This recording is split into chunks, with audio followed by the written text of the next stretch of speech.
Hey, how are you doing? So, if you're a DJ that wants to be the most bookable that you can be, and that's ensuring that when you get a booking, that the promoter really enjoys working with you and wants to invite you back again and again and again, well, then this video is for you. In this video, this was a coaching session that I did back during lockdown. This was a $2,000 program, but because we've moved on and we're doing new programs, I'm releasing it onto YouTube for free because I want to share the value. In this program, we looked at when you get a booking with a promoter, what to do before, during, and after the gig to ensure that the promoter really enjoys working with you and that you're so on your game that they just queue up to repeat book. There's lots and lots of things that I see DJs not do that they really should be doing. And then there's things I see DJs do that stop them getting the gig again and they never find out about it. These are the things that the promoter or the booker never tell you. They don't tell you why you didn't get the gig again or why they started ghosting you, but they really, really matter. This training, if you implement it, will absolutely change your game and ensure that when you get gigs, you're able to turn them into lots more gigs. Like, that's the whole thing. Gigs breed gigs. If you've got no gigs, it's really hard to get gigs. And once you start getting a couple of gigs, you want to make sure that you use those gigs as much as possible, not just for the gig itself, but to get more gigs with that promoter, to get more gigs with other promoters in that area, and then to leverage that to get gigs in other cities and start building your booking pipeline. So this training was called bookability training, because that's exactly what it does. It makes you bookable. Obviously, you got to bring the music. You got to have your music on point, but that's a given. These are all of the other things you do around it that really ensure you lock in those gigs again and are building a proper career in music. So hop in, enjoy the training. Excuse any dodgy haircuts or dodgy lockdown beard trims. That's just the way it was. I hope you enjoy it. Cheers. Bye-bye. Promo checklist. So most people will think, yeah, okay, I got to do some promo. But what we're going to be putting in place that I don't see other artists doing is a specific campaign for each gig. It doesn't have to be huge, but having a countdown campaign. So why do I keep erasing that? There we go. Countdown campaign. And that will be like when we do our storyteller template and fill that out each month, we have an idea of what's going out every single day, even if we don't create the posts there and then. We know in our head what's going out. We're going to do the same thing for gigs, so that at the minute when you're doing gigs, yeah, you'll know you need to do the announcement one, and then you'll stick out whatever when you remember. This time we're going to build specific campaigns. It'll be different for each type of event. So if it's a festival, it's going to be a long run campaign over many months. If it's a club gig, it'll just be over a couple of weeks. So that's the first thing that we're going to build. The second thing that we're going to want to do is reach out to the promoter and get page access. I don't see enough artists doing this. Get page access or get event host access. So if we're running a little campaign of posts to promote the fact that we're playing this venue, and again, they're not going to be boring push promo posts like we discussed before. They're going to be done in the storyteller manner. So they're going to be engaging posts that get the most traction possible. What we want to do is we want to reach out to the promoter and say, let's use Joss's example. He wanted to get booked with Mystic Fest. So let's say we get booked with Mystic Fest. We have our campaign in order. We know what content we're going to roll out on the countdown. We reach out to Mystic and we say, hey, can we get editor access or advertiser access on the page? They'll let you do that. So now you can put little budget on all of your countdown posts so that it's being seen by Mystic fans. Okay, it's such a missed opportunity to find new fans. These are fans of this event. You're playing that event. If they see that you're playing that event, they don't know who you are, you'll naturally start converting them. They'll be interested in you. So getting page access to Mystic, and then there'll be a Mystic event host, or there'll be a Mystic event on Facebook. You want to be made a host. And you can target all of the people that are attending that event. These are the low-hanging fruit. These people are going to be easier to convert as fans. Okay. And then if they won't give you page access, I don't see any promoter not giving you page access, because really what you're doing is you're mailing the promoter going, hey, I know you've booked me for this event. I'd like to help you promote this event. I'm going to run content on my page and I'm going to pay to sponsor it. Can you give me advertiser access and I'll make sure your fans see it? Every promoter is going to love you for that, because 99% of DJs aren't making that effort. You can also do pixel building, which I don't know any artists that doing that. Let's say if you do a live stream a month before the event and you drop that on the event page and you say, hey, looking forward to my set next week at Mystic Festival, or next month at Mystic Festival. I'm live now celebrating, or whatever way you want to word it. All the people on that event are much more likely to see that live stream in their feed, but now they're also on your pixel. Even if they've never seen you before, they've watched even 1 second of that live stream, they're on your Facebook pixel. And because we've set it up that anybody that's engaged with your post in the last 30 days sees all your future posts, all of those people are going to see your content from now on. So in the countdown to the festival, more and more of the fans of this festival are seeing your stuff. And again, we're not spending huge money on these posts, 1, 2, 3 euros a day. And the promoters are going to see all of this. That's the important bit. The promoters will see you doing all this, and you become an asset rather than just a booking. The second thing is rapport. The rapport checklist. Who here, when they get a gig, drops a promoter a mail just to say thanks and to confirm the specifics? So if you got a gig, even just if it was on a DM or a WhatsApp, would send an email confirming the gig, saying, hey, thanks for the gig. Really appreciate you having me down. I'm looking forward to it. Just to confirm, I have a space reserved 11 p.m. on June the 2nd. And thanks again. Yeah, of course. Henry says, yeah, of course. You'd be surprised. Good. What that's going to serve is, first off, it's that professionalism. And also, if anything happens after the gig, or some promoters can be a little bit dodgy, as we all know, it's in writing. It's been sent. Okay, perfect.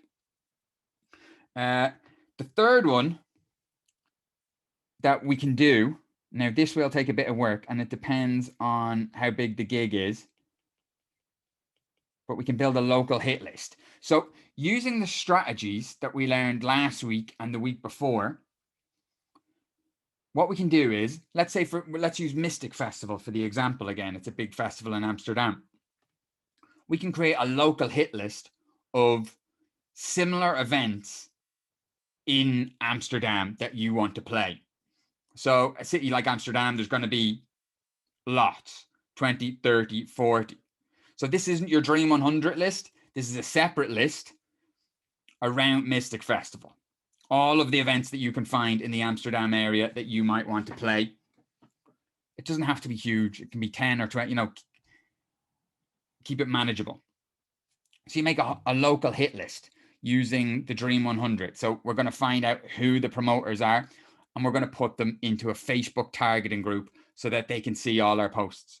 We can spend a tiny amount of money because it's only 20 or 30 people. It'll cost you a fraction of a euro to target all of these people. Create a local hit list and include them in all of the marketing. So all of the marketing that we do, include them. And it will probably cost you literally cents for them to see that posts. So they won't see any other DJs doing this.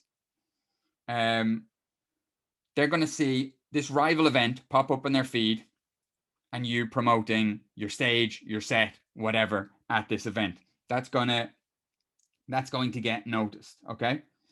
And then number 4 is a cheese list. Now, to the new guys, you'll if you check out last week's videos, we talked about the concept of cheese. It's basically where it's a very clever way of working with promoters, press, anybody that you want to work with. And we've had so many guys in the group that have had great success with this strategy. It's about giving value. And we have strategies in last week running through how specifically we do that. But if you've got, let's say Mystic Festival has booked you to do a stage, it's 3 months away, come up with a list of how can we bring value to this promoter that everybody else isn't doing. One of those ways could be looking at some of last week's examples. Let's say a social takeover for a big page, social takeover. So if you reach out to Mr. After Party, Techno Moves, one of these big influencers, and say, hey, I have a stage at Mystic Festival. If you want us to do a takeover and push content from the festival, I'd love to do that. Quite often, those big pages will let you do that. That's what they're all about, getting that festival content. And if they have somebody on site that can do it for them all day, 9 times out of 10, they'll do it. Now, not everybody's going to say yes. So pitch 5 big influencers. Likely one will say yes if there's nothing else going out. So now you can go back to the promoter and say, hey, by the way, we're going to be doing a takeover all day on data transmission or I Beat the Club News or Mr. After Party. The promoter will love this. Any DJ that does this is getting a second booking.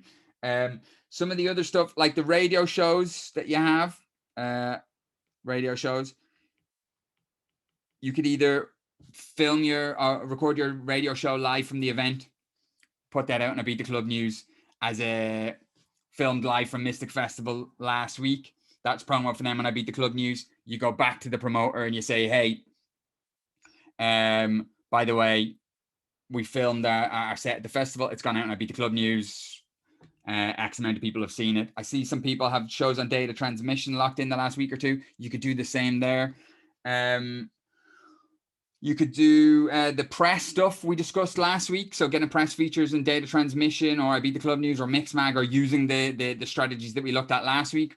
If you do that for the festival, that's going to work. And so really you're looking at any way that you can bring extra value to this booking. Because most other DJs are showing up with a USB, maybe putting out 1 or 2 posts and hoping to get paid.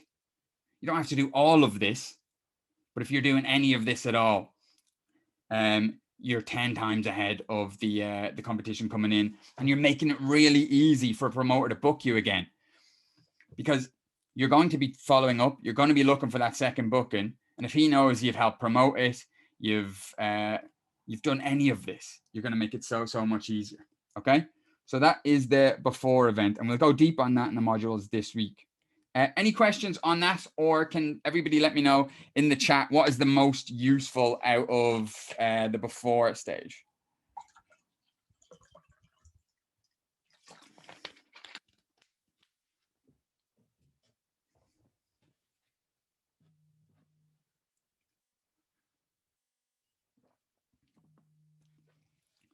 All of it. You say all the right things. Brilliant. So the way I'll structure the worksheets that we give you this week is just like a checklist for the before. So you just have it on one sheet. You can fill in your own bits, but it's just, you can go through it. And this isn't going to be right for all events. You know, there's some festivals that'll just be a small little gig and maybe this might be overkill. But what's the countdown campaign again? Mike, the countdown campaign is the promo that you're going to put out on your socials, because you're already doing that to some effect. You know, you'll be putting out a post announcing it, and then maybe the week of it, you'll be putting out some posts. But as you know from all the other scheduling that we do, if you sit down beforehand with a good template and get the ideas flowing and schedule it in, it's just going to go so much better. And this has 2 main benefits. The first one is, well, it's going to help promote the festival and the fact that you're playing. But for the promoter that's booked you, for him to see this thoughtful content going out on a regular basis, and you'll have it slightly sponsored so it'll do well, you're just so bookable. It's just, It's just putting your head and shoulders above the competition. Like when we did the little survey at the start, nobody talked about doing that. And your rivals aren't either. Your rivals aren't even doing coaching, never mind, so it just puts you way ahead of anybody else for getting that second booking. Produce a special track for the event could be positive. Absolutely, Tony. It's just put your own creativity on it. Anything you can bring of value, absolutely. Okay, so let's hop into the during. Again, nice and easy. I can only draw squares or triangles, and I can't even really draw squares. But what do we do during? Okay, so the two most obvious, the first one that we're going to be giving you this week is a shot list, okay? This is when you're at the event, having a shot list that you've thought about beforehand of shots that you want to get while you're there. Now, ideally, you're not taking these shots. You have somebody else with you, and you've just given them a shot list on a business card. It's a small little cardboard sheet with just going, make sure you just get all of those. And each shot list will be different depending on what type of artist you are. Like if you're an EDM artist, you're going to want loads of photos. Usually of you bouncing around on some piece of IKEA furniture being an absolute terrorist. But if you're a techno artist, you're not going to want that many photos. You're going to want a couple while you're performing. So shot list, I will run through you in the modules and you can create your own shot list. But the purpose of it is so you've got later on stuff to post. The main hurdle I hear off artists when we're running through the month's content and preparing it is that they've no photos or they've forgot to get photos. So the purpose of the shot list is that you have stuff for your after campaign and to use in your socials later down the road, okay? Some stuff that you can just to get the juices flowing. Obviously, shots of you performing are obvious enough. Pics with other artists. Other artists that you played with. Pics outside the club. I mean, how many photos of artists have you seen with them with their DJ trolley in front of Burgoyne? The shot outside the club. Sometimes you see artists, if it's a big gig and there's a pre-dinner, they'll put up some shots of that. Gig prep during the day. If you're a vinyl jock, then those photos are going to look great. Otherwise, get inventive. There's loads you can do. But the important thing is that you know the shots in advance that you want to get and hand that over to a friend that's with you. If it's just you at the gig, it's different.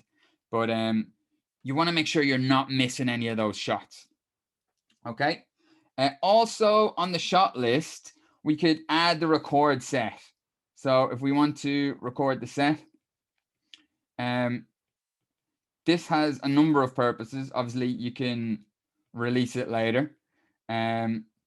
You can use it for your radio show and the promoter will love you for it.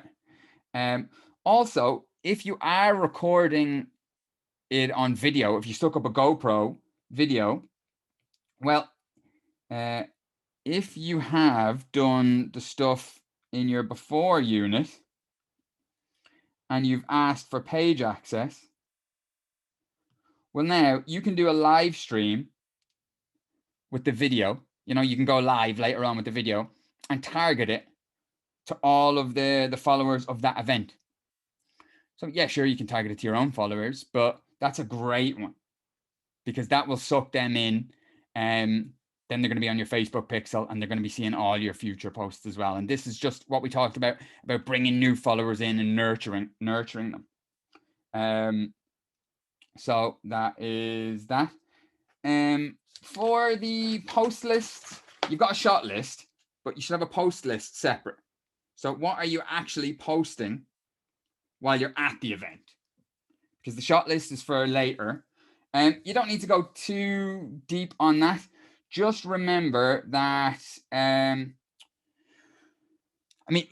it's kind of like a shot list. You can put up whatever photos you want during the gig. But one to bear in mind is if you have somebody putting stuff on your Instagram story, like a lot of artists will put one or two up, but if you can get somebody to do a decent one where you actually have a bit of a takeover running on your own Instagram, even if you don't have a big following yet, let's say you've just started a new alias. Let's use the worst case example. You've got 100 followers on your Instagram page.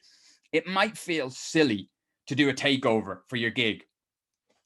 where you're posting about your prep, you're posting about going to the venue, at the venue, before, playing, and after, and you've only got 100 followers. So I think a lot of people have imposter syndrome, where even if you do have a bit of a following, a couple of thousand followers, you're still not doing that. But it's really good to do that, because it makes a great highlight. Save the thing as a highlight. And what's happening is, makes a good highlight. Using the modules over the last 2 weeks, we're targeting all our main promoters, aren't we? We're targeting the guys that we want to play for in our country, in Europe, in the States, all the festivals.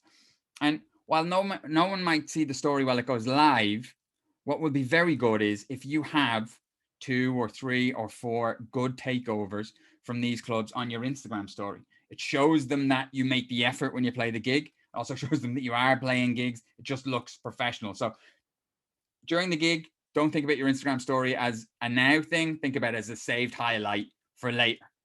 You're showing what you're capable of. You're showing that you know how to promote and that you're professional and all that good stuff. Okay. Then again, we've got the rapport checklist. So beforehand, we reached out and just said thanks for the gig and confirmed the date. But when you're at a gig, you should be trying. It's not always possible, but you should be trying to find the promoter, or whoever's looking. Like if it's a big festival, it'll usually be lower down the line. But if you're playing for a promoter in a club or a big event, make sure you're at least introducing yourself to all the important parties. Introducing yourself to the promoter, introducing yourself to the club owner, introducing yourself to anybody, and just making sure you're, putting your hand in theirs and looking them in the eye. Seems obvious. A lot of artists don't think about that. They'll show up and they'll be all excited for the gig. Maybe it's at a festival. They'll run up, they'll play the stage, and they'll get off and go back to their friends. Try and find these people that are organizing it or that have booked you or the artist liaison. Shake their hand, because you're going to be following up. And you have much more success when you follow up on email when you've met the person. So make sure you're introducing yourself. Make sure you're making friends with the residents. This seems obvious, but these are boxes that have to be ticked. Excuse my writing. I'll try and making friends with the residents. Like we discussed in previous modules, you can invite these guys on to do a guest mix on your radio show. There's lots of ways that you can make life good for them and sort of pull yourself a bit further into this promoter's world. But making friends with the residents, adding them on socials after, and sort of engaging them. They're not going to book it, but they're already playing for the event that wants to. So you're just pulling yourself a bit further into that world. And then one that I've seen DJs make this mistake before, and I've just thought quietly to myself, you're after doing yourself out of a gig there. Making friends with everybody. Like if you go to a club and you're booked for a club in Manchester, Liverpool, Bristol, whatever, when you go to the venue, don't forget that each little club is like a little ecosystem. It's not about like making friends with the promoter and having him like you and doing the same with the resident DJs. Don't forget the bouncer on the door on the way in, the bar lady, the girl at the cloakroom, could be his girlfriend, could be his. So don't be a dick. It should go without saying, but just be really friendly. And like a club is quite often like a little ecosystem. They'll sit down and have drinks after they close up, and you might get booked and be lovely to the promoter, and they could be chatting about you after, and the bar lady be like, he's a dick. He was a dick. He came up. He was a little cocky bastard. And straight away the promoter just be like, fuck it. We won't book him again. And it was just that simple. Just because you were rude to the bar lady. It's only a small thing, but it's worth noting. It's just more a mindset when you go into a venue. Just be cool, make friends. And then the fourth one for during is we want to avoid bumps in the road. And that's just a continuation really on don't be a dick. But there's a couple of things that I've seen artists lose gigs for, and it's the type of thing that you never find out. You never find out you didn't get booked again for this reason. But it's like, let's say, just if you're unprofessional, so being unprofessional. And if you can't read my writing, don't worry, I've got a module coming with all this week which is readable. Being unprofessional, so like being rude, being too drunk, being late, shit like that, just the basic stuff. Okay, we won't spend too much time on that because it's rude, late.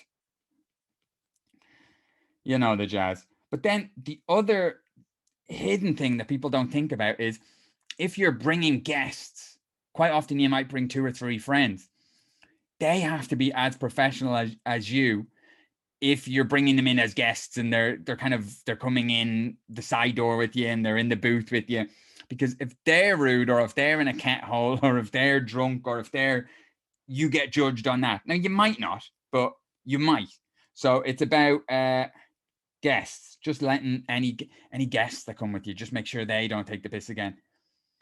And that guests one is one that I have seen so many artists lose gigs for, but they don't know they've lost the gig. You'll be in the back office just chatting and you know it'll come up about how one of the DJ's guests was just on cat, or he spilled drinks into the decks, or he robbed something, and it's just, well, that DJ will never be booked again. Obvious, should seem obvious, but yeah, taking the piss with 2 things. There's loads of things you could take the piss with, but guest list and drinks. Now, if you're playing a decent club, you should be getting some guest list, and you should be getting some drinks. You should be getting enough drinks so that you, the DJ, aren't buying drinks. I've seen so many DJs lose gigs over this, and again, they never get told this is why they don't get booked again. Because maybe it's a small, like if you get booked for a promoter in a decent club in Manchester, usually it's a guy like yourself that has another job, and breaking even is a tough thing to do. So if you're sending over a guest list with 20, 30, 40 names, which happens, that promoter will not want to be booking you again. Send over 5 and you'll be fine. Sending over huge ones, that's taking the piss. Also, drinks. If you're getting out enough drinks just for yourself, fine. But I've seen DJs get maybe 10 beers and then their mates of them all drank in 15 minutes, and they're chasing the promoter for more and more and more. Just be wary of that. Those are small little side ones that we won't go too deep on, but very important. And then after you've done the gig, this is kind of where your magic is going to happen. And it's also the bit that everybody doesn't do. When I asked you in the chat at the start about what the to-do list was for a gig, nobody mentioned anything about after the gig. And that is normally the case. Once you leave the venue, the gig is done. It's on to the next one. And that's the mindset that your competition have. So this is where the wins come. So the first one we want is the promo checklist. Again, I will give templates for this. We're just running through it loosely here. So we did a before campaign where we were real strategic in counting down to the gig. Now what we're going to do is we're going to do an after campaign. Now, we're not doing loads of posts, but we are doing a few, and they're going to be strategic. So, a post after thanking the promoters and talking about the gig, or a throwback. There's set posts we can do over a couple of weeks that really no other artists are thinking of doing. Nobody does an after campaign. But that's where all the juice is. The good thing about this after campaign, if you're posting the posts we took on our shot list here, this is all our content already built for our after campaign. We've already got it. The beautiful thing is we probably still have access to the pages. If you've worked with promoters, you'll know that they're not the most, they can be quite flaky sometimes. And remembering to do things isn't always top of the agenda. Like from our work and I Beat the Club news, we get added to pages a lot.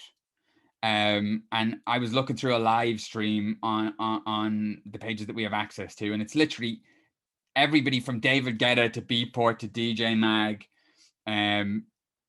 These were we were added once for live streams, and people just don't seem to remember, go back into the roles and remove people. So quite often when you ask a promoter to add you in advance of a gig, you might be left on there for years, and you can target their audience the whole time with your ads.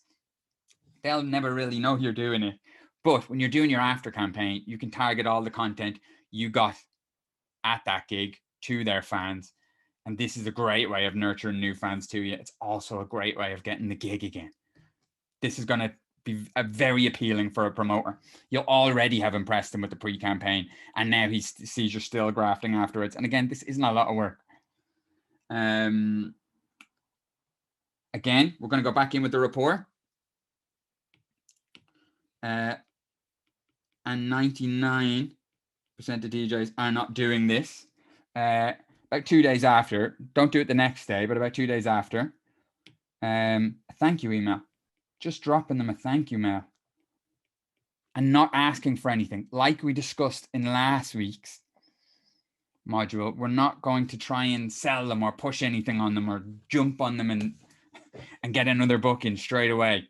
We're going to be clever about it. We just pop them a mail and say, thanks. Hey, thanks for that gig. I really enjoyed it. I got loads of content. I'll be rolling it out over the next week. So fair play, great club, loved it. Whatever way you want to work it, it's just a thank you, and that's all it is. It's not a thank you, give me a gig. It's just a thank you. Mikey, sorry, quick question. Sure.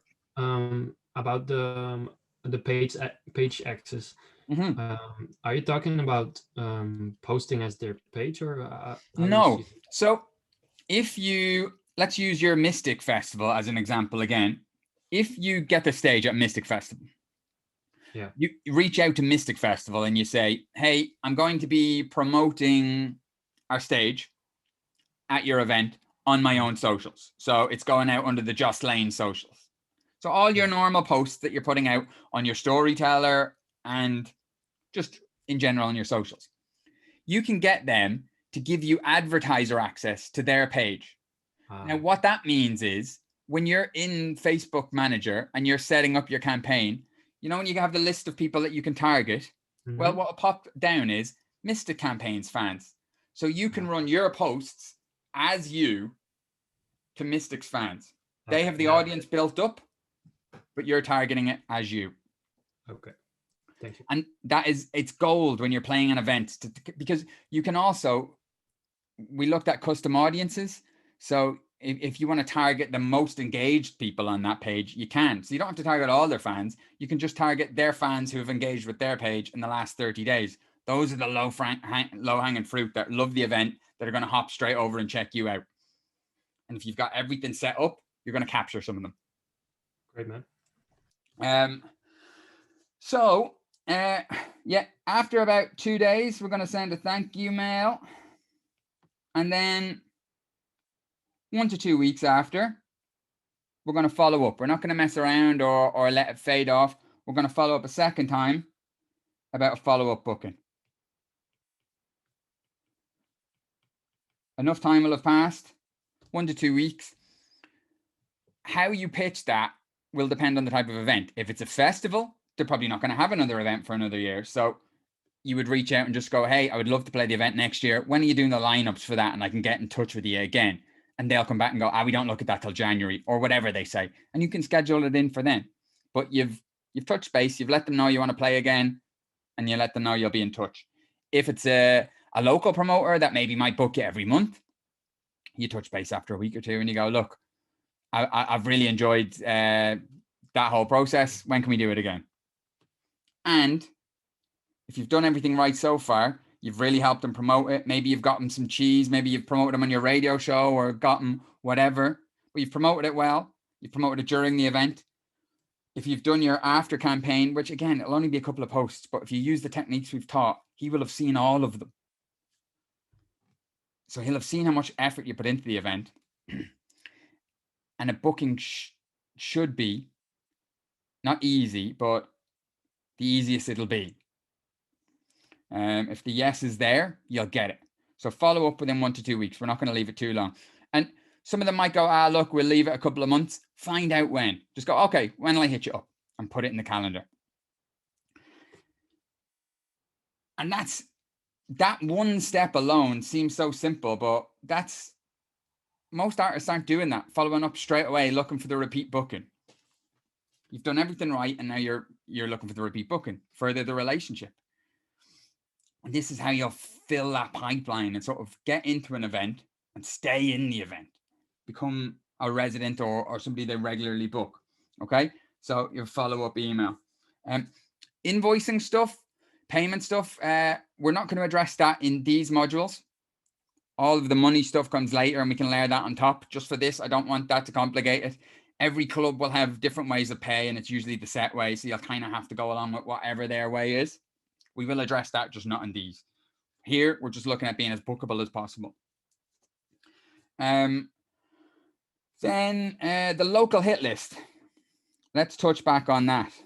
Because if you built a local hit list in step 1, and you'll really only do this for the bigger events or the bookings that are good. If you have that list of 5, 10, 15, 20 promoters that have been seeing your posts about this event the whole time, target them with all your after promo. Again,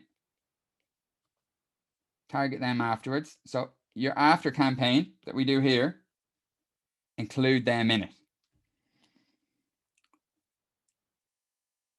I've shown you how to do that in the previous modules, but I might just do a new module just showing you exactly how to do that.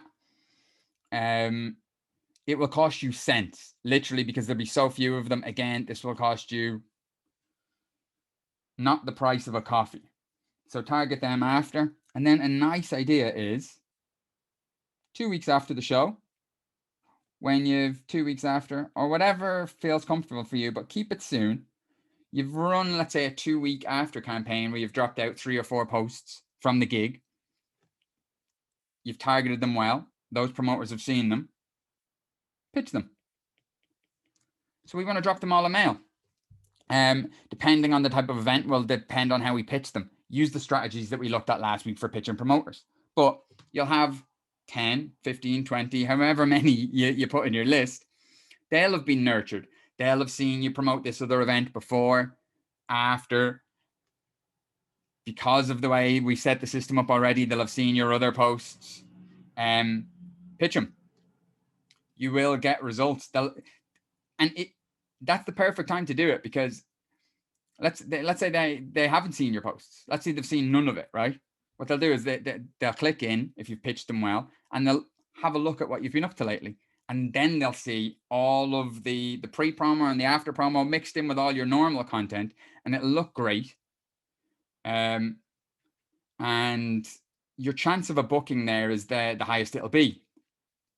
Tony, when I say pitch them, I mean mail them and try and get them to book you for one of their events. Or you can just drop them into the system we looked at last week, where you reach out and you have a first exchange with them, or you make an offer to them using some of the offers that we looked at last week.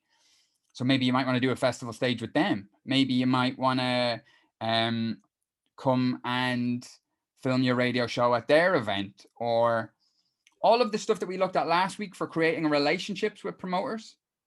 You want to just do it. Do it for this lot.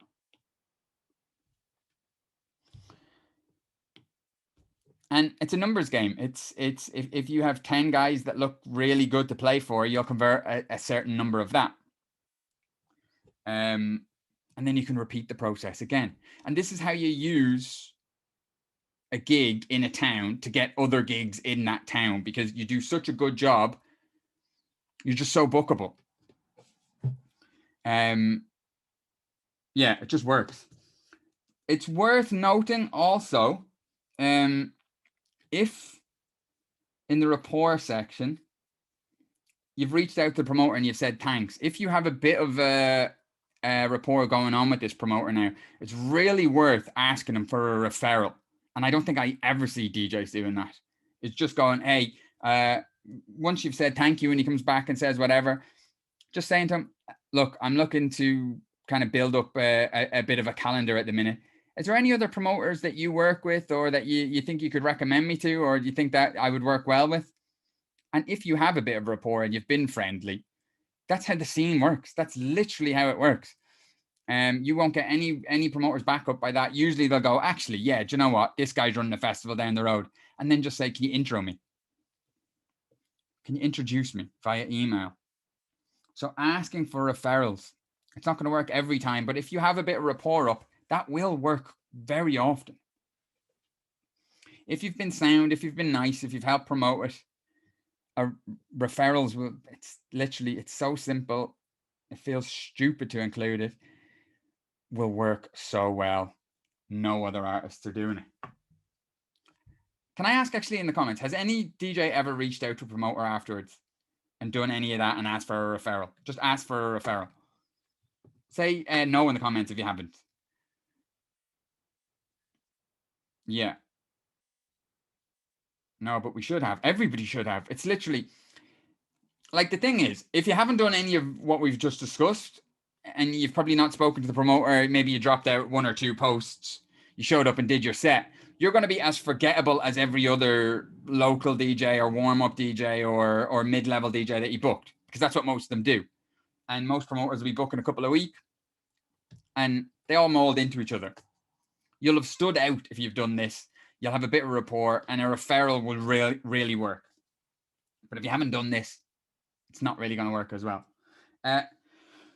So then the final thing in the after unit is, I'm calling this the bonus section. And I'll stick a couple of things in here, but this is kind of where you can, if you want to, really sprinkle some magic and help out. So one of the things that we discussed in other programs was the mail grabber. And a mail grabber is a technique that a lot of artists have used to get signed with big labels or get big bookings that they had no entitlement getting. And it's really simple. Most people are getting emailed flat out.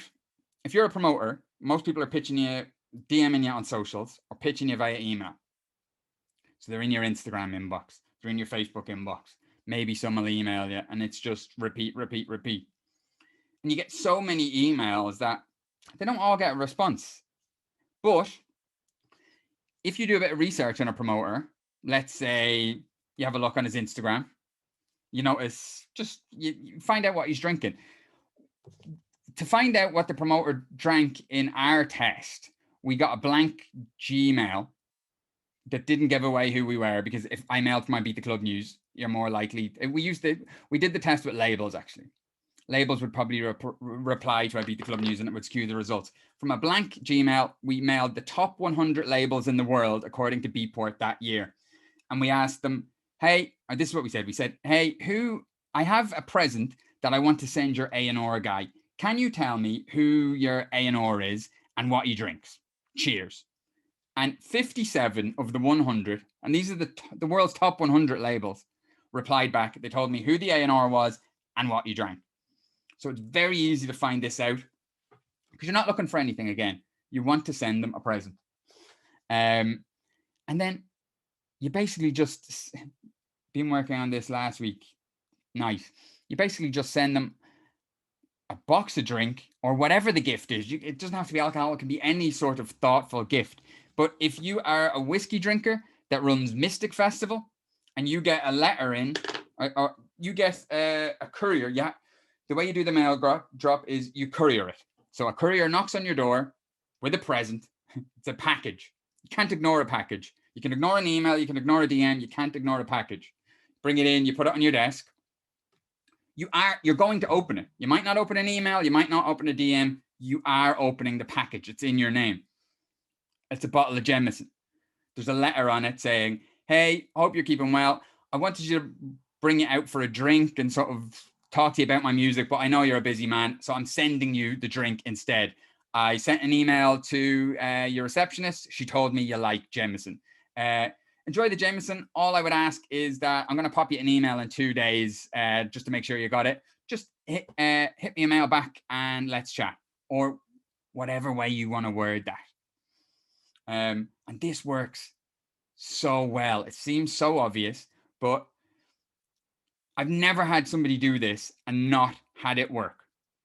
Now, you might do it to one promoter or one label and they don't respond back, but you've got other options. Send it to a second label or promoter and you get results. So what you can do is you can do a mail grabber. So if you, let's say you've played a really big festival that you really love, like for any of the guys that I put on Elro in 2019 or High, a great idea would have been to send a bottle of something to the promoter for High or the promoter for Elro saying, hey, I didn't get to meet you. I played Elro last week, loved the festival and would love to play again sometime. I'll hit you up next year, but thank you very much. That you've stood out miles to that promoter. That will never have happened to that promoter. And when you reach out to him via email, 99 times out of 100, he's responding back and you've built up a bit of rapport there. So that is one low-hanging fruit. It doesn't have to be drink. He could be a West Ham fan and you send him a West Ham USB with your music on it. He could be like a fashion fan and you send him a t-shirt with your your label on it. Get creative with this.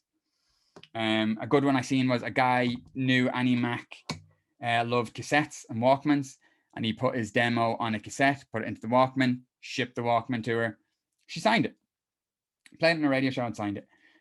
So this shit works. I might do a deeper module on that. We've done lots of modules on that, but not in this program.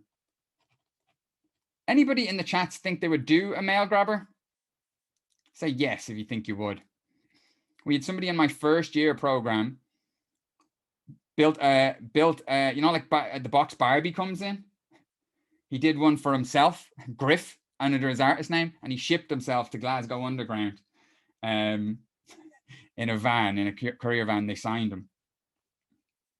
Tony, you would find their address using the techniques that we taught last week, but the best way to find their address is using the way that I've just said. Actually mail them beforehand. Let them know, hey, I've got something that I want to send you.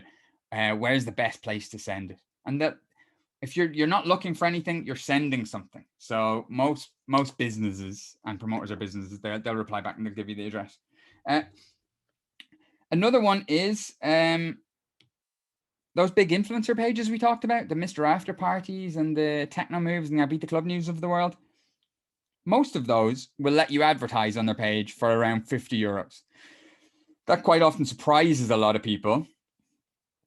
But if you get in touch with Mr. After Party, I think they have 1 million followers on Facebook, and you say, look, I've got a good video here of me performing at this club. How much is it to run it? They'll send you the rate card. It's usually between, I think Mr. After Party is £70 at the minute, but there's loads of them. Millions of followers, and you can usually run your video on their page for about 50 quid. Now, if you do that after a gig, and then they'll also give you access to their page so you can sponsor it as well. So it does really well. You only have to spend a £5 or a £10, whatever. Now, if you reach out to the promoter and say, hey, just following up again, just to let you know, I took a video when I was performing last week and I've sent it off to Mr. After Party. They've run it. So they've tagged, get them to tag you and tag the promoter's event. They've tagged your event in it. I've run a bit of spend on it. It's done really well. I just thought I'd let you know. Shit like this is so simple. It's 50 quid you've spent. You've had a video of you running on one of these big pages, performing at a gig that you're proud of. So that alone is worth doing. But now you've sent it to the promoter. Promoter never gets shit like this sent. One of the residents that played last week has organized this all off his own back and has popped me a mail. I don't have to do anything. It's already done. I mean, Knight's getting promoted on a big 1 million follower page for free.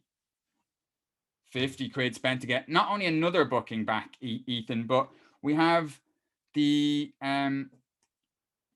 promoter hit list. We made a hit list of local promoters. We can target that to them. They can see a post from Mr. After Party with you playing in a rival event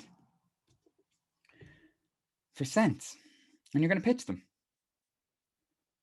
So it's just about creating, it all works together as a little system. You're not going to convert all of them, but if you convert one, amazing. That's another gig. But from a bookability factor, if you do that, your chance of a repeat booking is just, it would take something extreme. The promoter would have to hate your set or hate you not to go, all right, give him another set. You know, you've really put in like, people respect other people that have put in the effort, you know, did the work. Yeah, I booked him. In fairness to him, he did the work. He did promo beforehand. He did promo during, after. He got a video on Mr. After Party even. Followed up with me, thanked me. He was nice. And then you don't wait for him. You pitch him. 2 weeks later, you go, look, I'd like to play for you again. After all that's happened, such an easy yes. Does everybody agree with that? Is there any? Can anybody see any potential hurdles there? Can we hire you as our manager, Mikey? Never. I would be the worst at that. I'm kind of learning to manage myself badly. But so we've just run through this loosely. I'll put this like into like a more usable structure, you know, with a checklist for before, during, and after, and then some videos on how you can structure it to suit yourself. And then any of the stuff that we've kind of discussed, which is technical, building the audiences of rival promoters and maybe doing the mail grabbers and stuff like that. I'll do little spin-off videos just showing how to do those. But I think we all kind of have a clear idea of how to be really bookable. Just got to make sure you don't fuck the setup and you're sorted. Okay, guys, I'm not going to run this over on you. Can I just ask in the chat, what has been the most useful for everybody today? What stood out as something that you think will be really useful for you? Hey, thanks for watching my video. If you've made it this far, please do me a favor, like, subscribe so you can get all the future content, and let me know in the comments what you thought of this video. But more importantly, if you're a DJ that wants to get more bookings, if you want to lock in better clubs, better festivals, and more of them, I want to give you the system that we use to do this with DJs. I want to give you the full blueprint, all the training to run you through it, and any of the tools and templates that you need. There's a link in the description down below where you can go and get it now for free. Go help yourself. Let me help you. Let's get you booked together. The link is below. Did I mention like and subscribe? Like and subscribe. Thanks for watching. I'll see you soon. Cheers. Bye-bye.